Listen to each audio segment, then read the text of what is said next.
Good evening, George Will here. Breaking news tonight from the corridors of power in London, where a constitutional drama of unprecedented proportions is unfolding behind the gilded gates of Buckingham Palace. Prince Harry, the Duke of Sussex, has returned to British soil under circumstances that would have been unthinkable merely 5 years ago. He is not staying in any of the royal residences to which his birthright would traditionally grant him access. He is not being accommodated in the private apartments of Kensington Palace where he once lived. He is not even being offered a guest suite in one of the lesser known royal properties scattered across the capital. Instead, the fifth in line to the British throne is staying in a hotel, reportedly the same luxury establishment he has used for previous brief visits, because his father, King Charles III, has made a decision that reverberates through the very foundations of the monarchy. The king will not permit his younger son to stay on royal property, and this calculated exclusion represents far more than a personal family quarrel. It is a deliberate constitutional statement with implications that extend into questions of succession, security protocols, taxpayer obligations, and the future structure of the British royal family itself.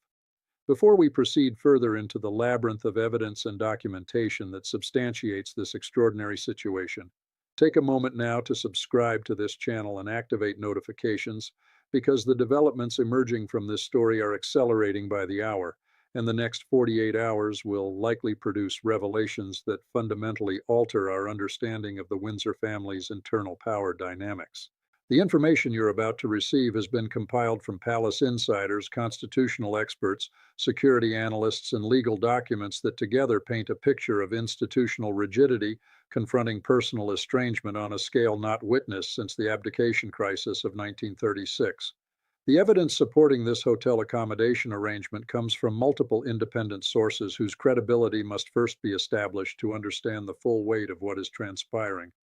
Primary confirmation emerged on March 14, 2026, when three separate British newspapers, the Times of London, the Daily Telegraph, and the Guardian, each citing different palace sources, reported that Prince Harry had arrived at London Heathrow Airport on a commercial British Airways flight and was transported directly to a hotel in the Mayfair district. These were not tabloid speculations, but reports from publications with established royal correspondents who maintain ongoing relationships with palace communications staff.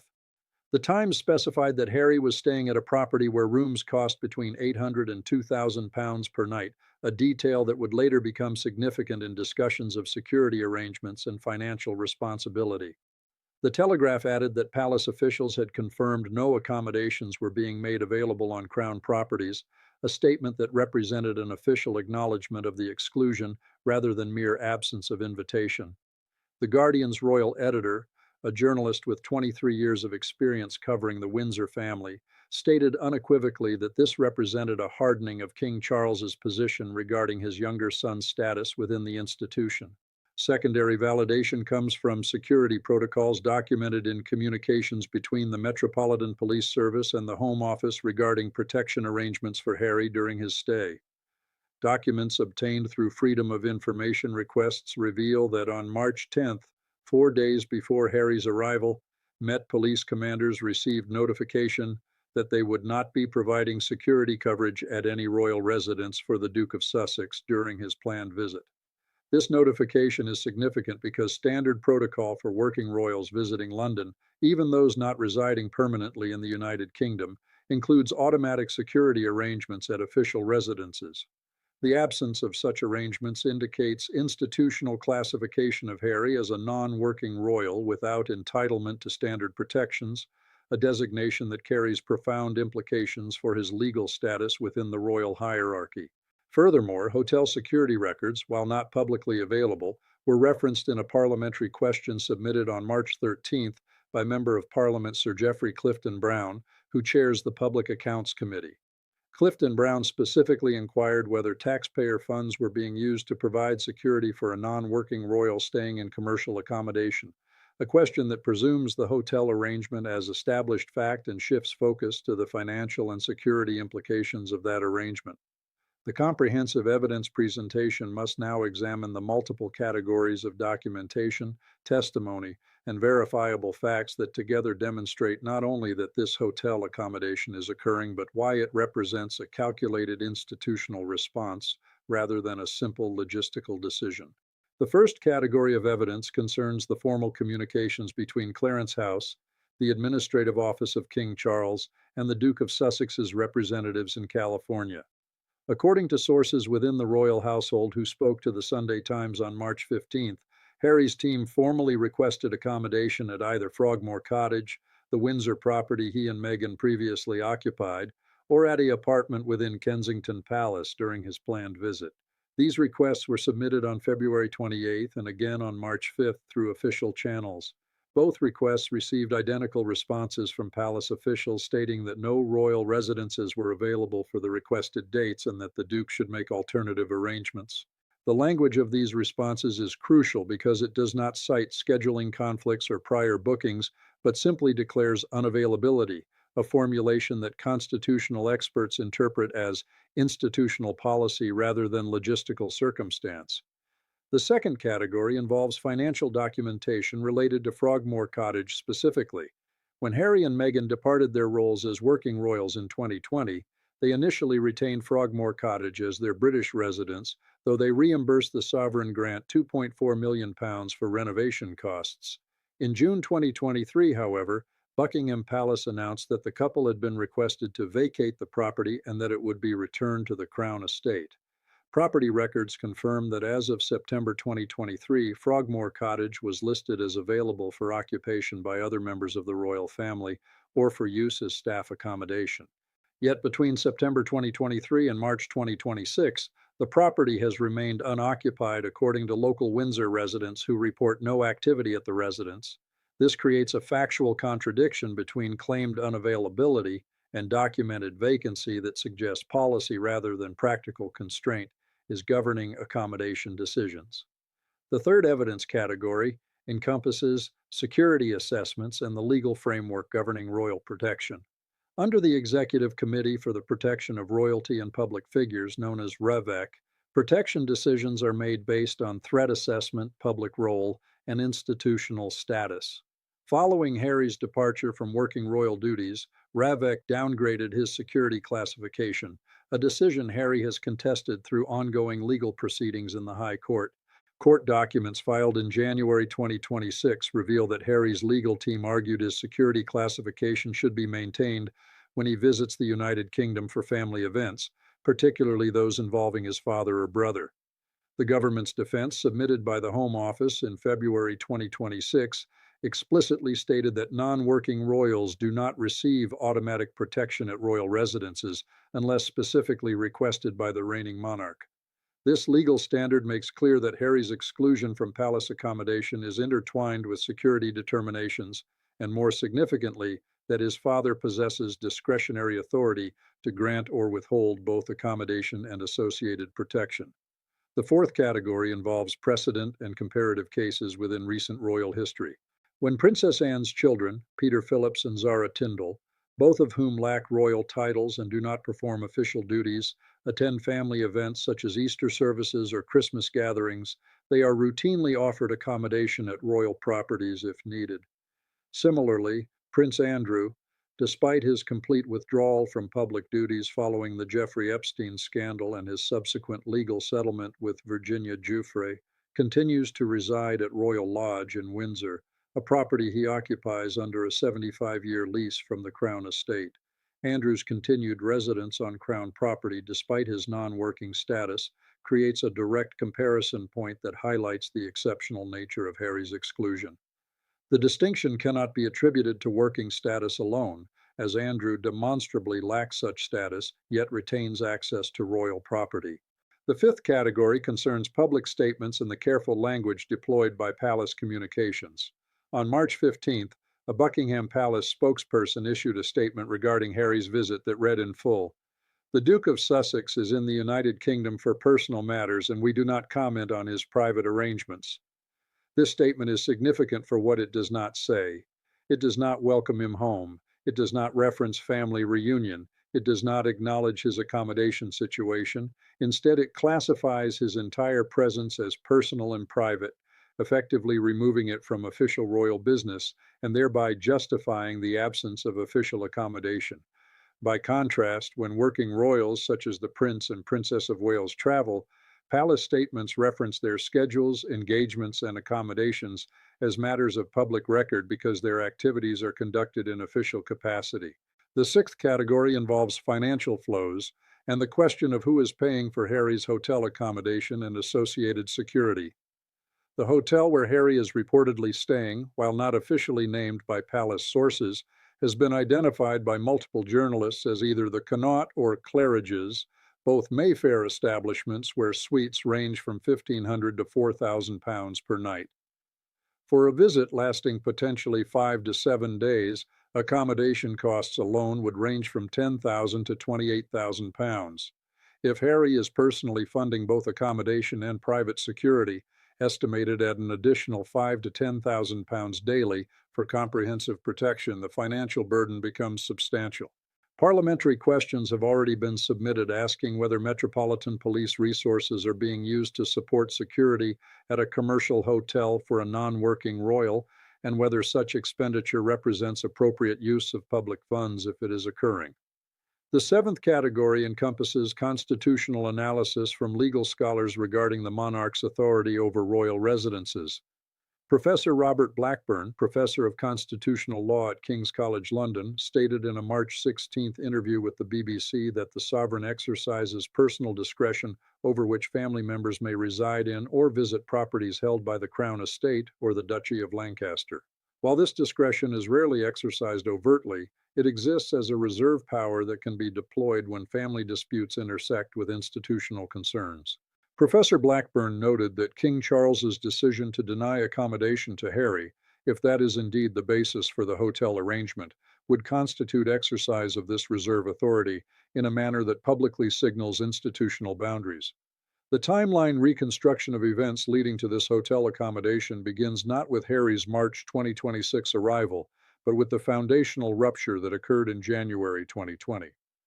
On January 8, 2020, Harry and Meghan released a statement via Instagram announcing their intention to step back as senior members of the royal family and divide their time between the United Kingdom and North America. This announcement, made without prior consultation with the Queen or Prince Charles, precipitated what palace insiders described as a constitutional crisis requiring emergency meetings at Sandringham on January 13, 2020. The outcome of those meetings, formalized in a statement from Queen Elizabeth on January 18, 2020, established that Harry and Meghan would no longer use their HRH styles in official capacity and would not receive public funding for royal duties. Critically, the statement indicated they would continue to maintain their private residence at Frogmore Cottage, suggesting at that time no intention to fully exclude them from royal property. On March 7, 2021, the Oprah Winfrey interview aired, during which Meghan and Harry made allegations of racism within the royal family and described institutional neglect of Meghan's mental health concerns. The interview generated international controversy and reportedly infuriated senior royals, including Prince William and Prince Charles. Palace response came on March 9, 2021, with a statement noting that recollections may vary regarding the events described, a phrase widely interpreted as challenging the couple's account without directly accusing them of falsehood. From this point forward, relations between Harry and his family deteriorated measurably, with limited communication and increasingly public expressions of grievance. On April 17, 2021, Prince Philip died, and Harry returned to the United Kingdom for the funeral held on April 21st. He stayed at Frogmore Cottage during this visit, indicating that accommodation on royal property remained available even amid strained relations. Similarly, when he returned for the unveiling of the Princess Diana statue on July 1, 2021, he again stayed at Frogmore. This pattern continued through early 2022, suggesting that despite personal tensions, institutional accommodation access remained intact. The inflection point appears to have occurred with the publication of Harry's memoir, Spare, on January 10, 2023.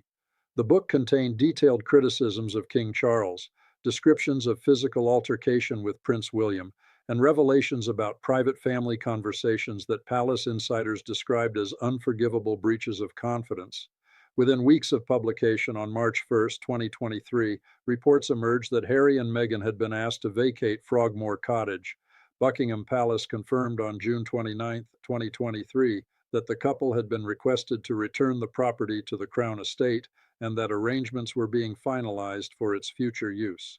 By September 2023, the couple had removed their belongings and returned keys to palace officials. Harry's subsequent visits to the United Kingdom occurred in May 2023 for a court appearance related to his phone hacking lawsuit against Mirror Group newspapers, and in September 2023 for the Wellchild Awards. For both visits, he stayed in hotels rather than royal residences, though at that time Frogmore was only recently vacated, and the arrangement was interpreted as transitional. When he attended his father's coronation on May 6, 2023, he flew in the morning of the ceremony and departed the same evening, making accommodation arrangements irrelevant. His limited attendance at the ceremony itself, seated in the third row rather than among immediate family, already signaled his diminished status within royal protocol.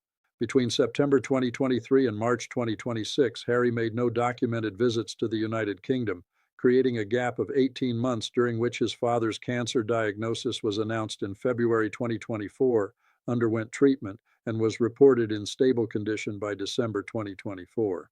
Harry's March 2026 visit therefore represents his first return following both his father's health crisis and the consolidation of Charles's reign through its second full year. The purpose of this visit has been reported as a combination of legal proceedings related to his ongoing security lawsuit and potential family meetings, though no official family engagements have been confirmed by Buckingham Palace. The legal consequences section must address both the narrow question of Harry's individual legal status and the broader constitutional implications of a reigning monarch excluding his son from royal residences. From an individual perspective, Harry's ongoing litigation against the Home Office regarding security arrangements could be directly affected by this accommodation exclusion. His legal argument that he faces unique security threats due to his royal status and therefore deserves protection when in the United Kingdom is complicated by the government's position that he is no longer a working royal entitled to automatic protections. If the king's refusal to allow him to stay on royal property is interpreted by courts as institutional acknowledgement that Harry lacks official status, it could strengthen the Home Office's defense that reduced security is appropriate for someone the monarchy itself treats as a private citizen when he visits. From a constitutional perspective, the sovereign's exercise of personal discretion over family accommodation on crown properties raises questions about the boundaries between private family authority and public institutional authority.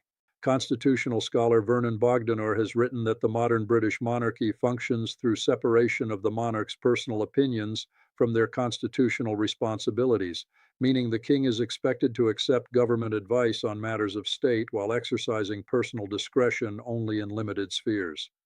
Family residence decisions arguably fall within personal discretion, yet when those decisions involve a member of the royal family whose security is a matter of government policy and public expenditure, the boundary between personal and constitutional becomes ambiguous. If Parliament determines that taxpayer funds should not support security for Harry at commercial hotels, yet the king simultaneously refuses to allow him to stay at secure royal properties where existing infrastructure would reduce security costs, questions of financial prudence and institutional coherence emerge. Additionally, succession law implications must be considered. Harry remains fifth in line to the throne, after Prince William's 3 children. While the likelihood of his accession is minimal under normal circumstances, constitutional provision must account for catastrophic scenarios. If circumstances ever required someone fifth in line to assume duties, their exclusion from royal properties and institutional infrastructure during their adult life would create practical complications. This consideration, while theoretical, represents the kind of long-term institutional thinking that constitutional monarchies must maintain to ensure continuity. The scenario analysis section examines multiple potential trajectories from this current situation, each carrying distinct implications for the royal family's future structure and public standing.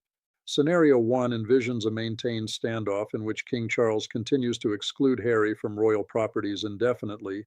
Harry continues to visit occasionally while staying in hotels and funding his own security, and the rift remains unhealed through the remainder of Charles's reign. In this scenario, Harry's children, Archie and Lilibet, grow up with minimal connection to their British royal heritage, potentially renouncing their succession rights as adults. The monarchy continues with a streamlined core of working royals centered on William's family, and Harry becomes a peripheral figure similar to the Duke of Windsor after abdication, living abroad and pursuing independent ventures while retaining a title but no function. This scenario's probability is estimated at approximately 40% based on current trajectory and the absence of any reported reconciliation efforts. Scenario 2 involves private reconciliation brokered through intermediaries, possibly Queen Camilla or Princess Anne, leading to limited restoration of accommodation access for significant family events such as coronations, jubilees, or funerals, while maintaining the general separation for routine visits.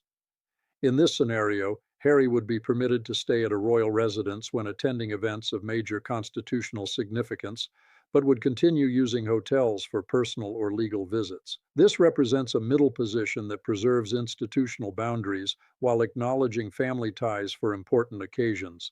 The probability of this scenario is estimated at approximately 30%, contingent on both parties moderating their positions and finding acceptable compromise language.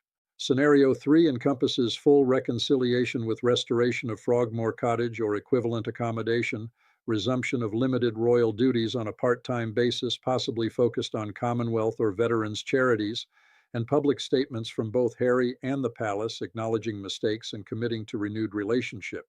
This scenario would require Harry to cease public criticism of the family, possibly withdraw or settle his legal actions against the government, and accept a clearly defined role within the institution. King Charles would need to extend explicit welcome and provide both accommodation and appropriate security arrangements.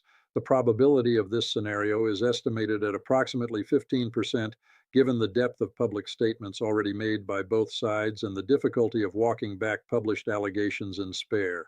Scenario 4 presents a complete rupture in which Harry renounces his titles, removes his children from the line of succession, and severs all formal ties with the institution, possibly accompanied by additional revelations or publications that further damage the monarchy's reputation. This extreme scenario might unfold if Harry concludes that maintaining even nominal royal status without institutional support or family relationship serves no purpose and limits his ability to pursue independent ventures. The probability of this scenario is estimated at approximately 10%, as it would represent abandonment of significant personal identity and historical legacy for uncertain benefit. Scenario 5 involves unexpected events such as King Charles's death or incapacitation requiring Prince William's accession, while tensions remain unresolved, potentially forcing immediate decisions about Harry's status under a new reign. William's reported anger toward Harry following the Oprah interview and spare publication suggests he might maintain or intensify exclusion rather than extend reconciliation. Alternatively, the death of one of the principals in this conflict or a health crisis involving Harry's children could create circumstances forcing reevaluation of positions. This scenario's probability cannot be reliably estimated as it depends on unpredictable events, but its possibility must be acknowledged in comprehensive analysis. The urgency reinforcement that concludes this analysis stems from the reality that institutional decisions made in the heat of personal conflict create precedents that outlast the immediate circumstances. King Charles's exclusion of Harry from royal accommodation, whether driven by anger over spare, concern about security complications, desire to streamline the monarchy, or genuine belief that Harry's choices place him outside institutional boundaries, establishes a framework that will govern royal family dynamics potentially for decades. If this exclusion continues through Charles's reign and into William's, Harry's children will grow up knowing they were kept at arm's length from their heritage, creating a second generation of estrangement. The constitutional implications of a monarch exercising personal discretion to exclude a direct family member from royal properties, while that family member retains succession rights and continues to be subject to government decisions about security and status, create unresolved tensions that future governments and future monarchs will inherit. Subscribe now to receive updates as this situation develops, because the decisions being made this week in London hotel rooms and palace offices are writing the future structure of the British monarchy in ways that cannot yet be fully understood. What outcome do you believe is most likely? continued standoff, private compromise, full reconciliation, complete rupture, or intervention by unexpected events? Share your analysis in the comments and watch for tomorrow's episode where we examine the security lawsuit documents that may reveal exactly what Harry knew about his accommodation status before he boarded that flight to London.